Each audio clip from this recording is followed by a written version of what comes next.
அனைவருக்கும் வணக்கம். As a EHS professional நம்ம நிறைய பேத்துக்கு சேஃப்டி சொல்லி கொடுத்துருப்போம், என்வரான்மெண்ட்டை சொல்லி கொடுத்துருப்போம். நம்ம பர்சனலாக நம்மளுடைய வாழ்க்கையில் எதை கடைப்பிடிக்கிறன்றதும் முக்கியம்தாங்க. என்னோடய வீட்டில் நான் செஞ்ச ஒரு 4 எனர்ஜி அண்ட் என்வரான்மெண்ட் சம்மந்தப்பட்ட விஷயங்களை இங்கே உங்களோட பகிர்ந்துக்கிறேன். முதல்ல நம்ம பார்க்க போகிறது BLDC ஃபேன். எப்படி நம்ம குண்டு பல்ப்லேருந்து LED பல்புக்கு மாறுமோ அதே மாதிரி சீலிங் ஃபேனில் வந்திருக்கக்கூடிய ஒரு புரட்சி பார்த்திங்கனாக்கா BLDC ஃபேன். நார்மல் ஃபேனில் பார்த்திங்கனாக்கா ஃபேனில் ஸ்டேட்டர் இருக்கும், ரோட்டார் இருக்கும், வெளியே பார்த்திங்கன்னா கெப்பாசிட்டர் இருக்கும், அப்புறம் ஸ்பீடு கண்ட்ரோல் பண்ணுறதுக்காக ரெகுலேட்டர் இருக்கும்.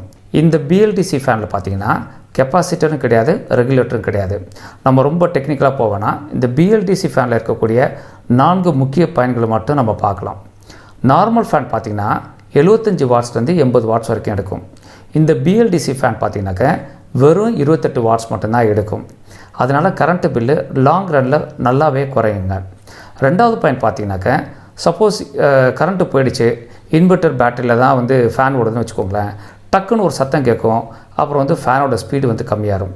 இந்த ஃபேனில் அந்த மாதிரி சத்தம் எதுவுமே கேட்காது, கரண்ட்டு போனதே நம்மளால் உணர முடியாது.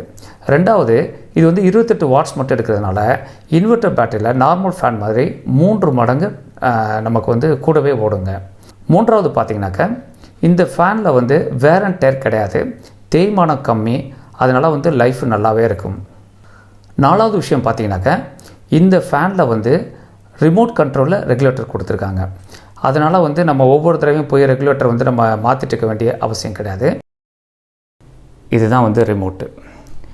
ஃபஸ்ட்டு நம்ம 1ல் வைக்கிறோம்.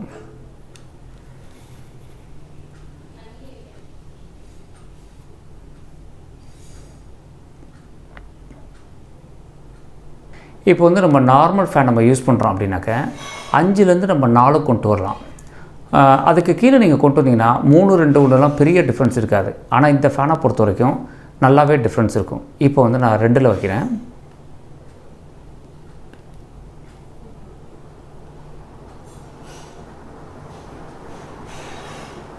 அடுத்து 3. ஒவ்வொரு தடவையும் நம்ம கிளிக் பண்ணும்போது அங்கே ஒரு சிகப்பு கலரில் ஒரு லைட் எரியும். அப்போ அந்த ஸ்பீடு மாறுதுன்னு நம்ம தெரிஞ்சுக்கலாம். இப்போ 4ல் வைக்கிறேன்.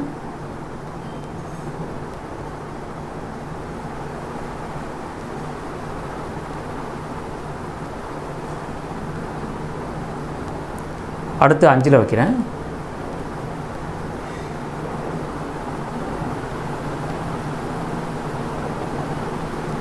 எவ்வளோ ஸ்பீடாக ஓடுதுன்னு பாருங்கள். இதனுடைய சத்தம் நார்மல் ஃபேனோட சத்தம் விட கம்மியாக தான் இருக்குங்க. பாருங்கள், இந்த ரிமோட்டை பொறுத்த வரைக்கும் 1, 2, 3, 4, 5ன்னு 5 வகை ஸ்பீடு இருக்குது. பவருக்கு கொடுத்துருக்காங்க. அப்புறம் பூஸ்ட்ன்றது அந்த 5 ஸ்பீடை விட அதிகமாக போகும்.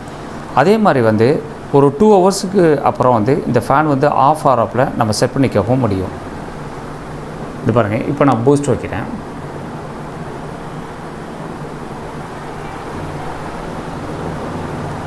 இது ரொம்ப நல்ல ஸ்பீடில் சுற்றுதுங்க. அது மழைநீர் சேகரிப்பு நம்ம வீட்டில் 3 வருஷத்துக்கு முன்னாடி இம்ப்ளிமெண்ட் பண்ணேன். மொட்டை மாடியில் ஒரு பைப்லைன் கொடுத்து அதை கீழே வரைக்கும் நம்ம எடுத்துகிட்டு வந்திருக்கோம். இது ஒரு 2 இன்ச் பைப்லைன். அப்படியே கீழே பாருங்கள். மழைநீர் சேகரிப்பு நீங்கள் மாடிக்கு கொடுக்கும்போது மொட்டை மாடியில் எங்கேருந்து நீங்கள் பைப்லைன் எடுக்கிறீங்களோ அங்கே இந்த மாதிரி ஒரு ஜல்லடை கொடுக்கணும். அதாவது இலை, தலை, சத்தை இதெல்லாம் போய் அடைச்சிக்காமல் இருக்கிறதுக்காக இந்த மாதிரி ஒரு ஃபில்டர் நம்ம கொடுத்தாகணும். இங்கே வரும்போது இந்த மாதிரி ஒரு ஃபில்டர் நம்ம ஃபிக்ஸ் பண்ணியிருக்கோம். இந்த ஃபில்டர் குஜராத்லேருந்து தருவிச்சு நான் வாங்கினேன். கிட்டத்தட்ட ஒரு 8000 ரூபாய் செலவாச்சு. இங்கே பாருங்கள், மேலேருந்து வரக்கூடிய பைப் கீழே போகுது, இந்த இடத்துல போகுது. இது ஃபில்டராகி வரக்கூடிய தண்ணி இப்படி மேலே வரும். மேலே இது வெளியே அவுட்லெட் அப்படியே சம்ப் வரைக்கும் அங்கே போகும். சம்பில் போய் கொட்டும். இதுதான் இந்த ஃபில்டரோட அமைப்பு. இடது பக்கம் பார்த்திங்கன்னா ஒரு பைப் லைனும் ஒரு வால்வும் கொடுத்துருக்காங்க. மழை முதல் தடவை பெய்யும்போது உங்களுக்கு நிறையா தூசியோடு வரும். அது டேங்க்கு போகக்கூடாது. அப்போ அந்த டயத்தில் என்ன பண்ணுவோன்னா இந்த வால்வை திறந்து விட்டோம் அப்படின்னா தண்ணியெல்லாம் வெளியே போயிடும். அப்புறம் 2வது மழையிலேருந்து நம்ம என்ன பண்ணிக்கலாம், தண்ணியை சேகரிச்சிக்கலாம். இந்த ஃபில்டர் நல்லாவே ஒர்க் ஆகும். உள்ளார இருக்க மெஷ் வந்து பார்த்திங்கன்னா எஸ்எஸ்சில் பண்ணியிருக்காங்க. 304 கிரேடு, அதனால் லாங் லைஃப் வரும். சப்போஸ் வந்து உள்ளார தூசி அடிச்சிக்கிச்சுன்னா இந்த மாதிரி இதே ஆட்டோமேட்டிக்காக தூக்கிக்கும். நம்ம வந்து இந்த ஃபில்டரை கலட்டி சுத்தம் பண்ணிவிட்டு திருப்பி நம்ம போட்டுடலாம்.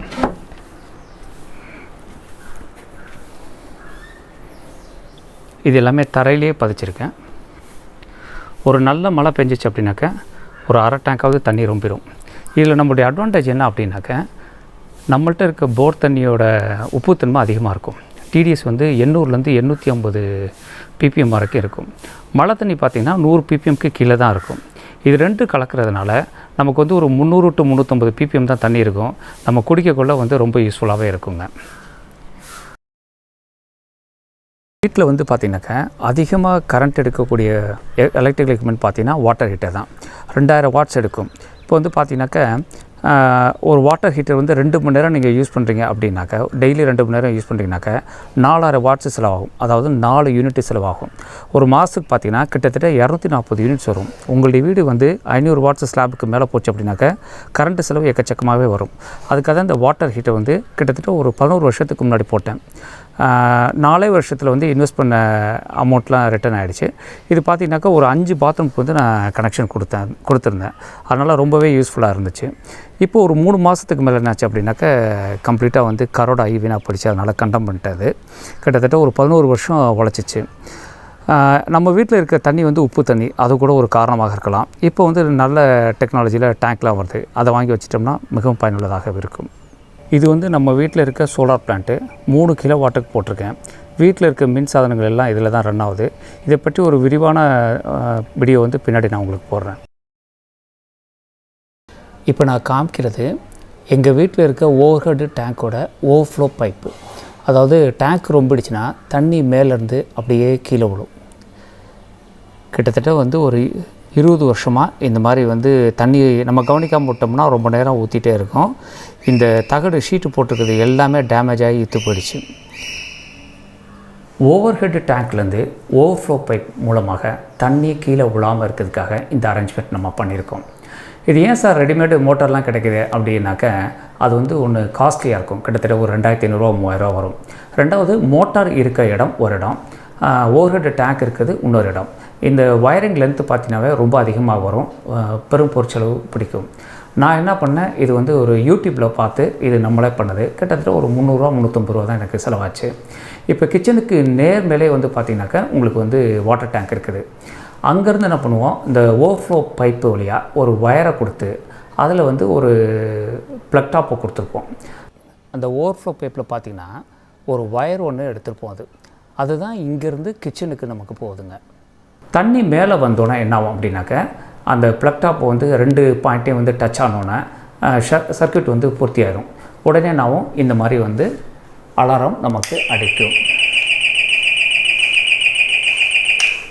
இது வந்து கரண்ட்டில் ஆப்ரேட் பண்ணக்கூடியது கிடையாது. வெறும் 2 WA செல்லில் தான் ஆப்ரேட் ஆகுது. அதனால் இந்த ஷாக்கு ப்ராப்ளம் அதெல்லாம் ஒன்றும் கிடையாது. இந்த சுவிட்சு எதுக்காக கொடுத்துருக்கோம் அப்படின்னாக்க, ஓவர்ஃப்ளோ ஆனதுக்கப்புறம் அலாரம் அடிச்சிச்சுன்னா கண்டினியூஸாக அடிச்சிட்டே இருக்கும், நமக்கு வந்து டிஸ்டர்பன்ஸாக இருக்கும். இது வந்து இந்த மாதிரி ஆஃப் பண்ணி வச்சுக்கிட்டு அப்புறம் வந்து கொஞ்சம் நேரம் தண்ணி குறைஞ்சதுக்கப்புறம் நம்ம வந்து பழையபடி ஆன் பண்ணி வச்சுக்கலாங்க. இதனால் வந்து ஒரு தடவை கூட நமக்கு ஓவர்ஃப்ளோ ஆகலை.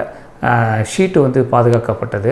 அப்புறம் வந்து பார்த்திங்கனாக்கா தண்ணி வேஸ்டேஜும் வந்து நம்ம தடுத்துட்டோம். அது போய் நவருப்பா, கொஞ்சம் நவரு கொஞ்சம் ஃபோட்டோ எடுத்துகிட்ருக்கேன். இது நம்ம வீட்டில் இருக்கக்கூடிய பூனைக்குட்டிங்க. மொத்தம் 4 இருக்குது.